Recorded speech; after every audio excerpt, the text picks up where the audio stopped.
il est de chargé de clientèle, donc d'accompagner le client de A à Z, aussi bien du brief jusqu'au jour J, pour faire que l'événement en tout cas puisse correspondre au mieux au client, et aussi en management interne, puisque le but est, enfin en tout cas mon rôle est de valider en termes de budget et de propositions tous ces projets. L'agence événementielle, on a marché sur la Lune, et comme son nom l'indique, une agence d'événementiel qui organise des événements pour les entreprises.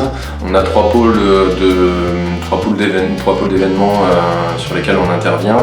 Un pôle interne où on organise conventions, séminaires et toute grand-messe en interne. La partie externe, donc dédiée aux relations publiques avec des inaugurations, des lancements de produits. Et une autre partie qui est dédiée là aux motivations, au team building, où on a créé des produits spécifiques dédiés à ce genre de demande. J'ai commencé par un BTS animation et gestion touristique locale. J'ai ensuite dévié vers la communication pour rentrer chez IFICOM en alternance, et j'avais déjà mis un pied dans l'événementiel parce que j'étais la première année dans un lieu d'exception et la deuxième dans une agence concurrente maintenant. Alors, nos deux mots-clés qui nous représentent le mieux, c'est rigueur d'exécution et créativité.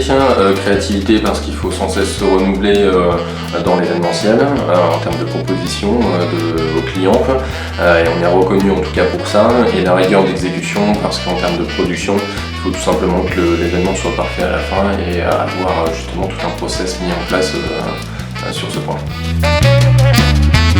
Nos clients, alors on a tout type de clients et tout type de secteur d'activité dans la région Nord-Pas-de-Calais principalement. Ce sont des grands comptes, aussi bien dans l'innovation type OVH que la grande consommation, type Castorama ou Chronodrive ou autre. Donc en fait on n'est pas du tout cantonné à un secteur d'activité. On est vraiment varié de ce côté-là, aussi bien des grands comptes mais aussi des magasins qui ouvrent leurs portes pour des événements de relations publiques ou autres. On a vraiment tout type à la fois d'événements et de clients en termes de taille et de secteur d'activité. Alors on en a tous les jours des satisfactions parce que les événements c'est au quotidien qu'on est animé par ça.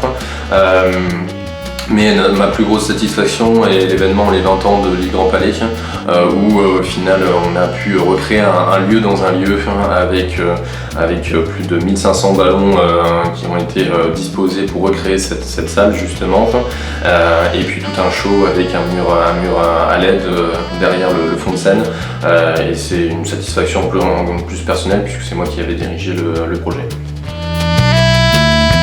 L'événementiel c'est avant tout un métier passionnant, et donc c'est principalement pour ça que je l'ai choisi, parce que voilà, on est en contact avec les gens, et la satisfaction du travail bien fait en tout cas, c'est principalement pour ça que je le fais. Je reprends un petit peu nos mots-clés, mais c'est principalement la créativité pour sans cesse être innovant vis-à-vis des idées clients. Mais c'est la rigueur dans le travail produit, c'est aussi et surtout la partie relation humaine, aussi bien envers le client qu'envers les prestataires, puisqu'on est amené à diriger des équipes tous les jours, et il faut que les messages, le flux passe bien avec toutes les personnes. Donc c'est un vrai métier aussi de management en quelque sorte. Le conseil, il est la persistance, parce qu'au final on n'y arrive jamais du premier coup. C'est un monde très fermé. On est un petit peu dans notre cercle événementiel, donc c'est jamais évident d'y rentrer, mais en tout cas le but c'est de persister, et si vraiment on veut faire ce métier en tout cas c'est de taper à toutes les portes aussi, parce qu'il y en aura bien une un jour qui va s'ouvrir.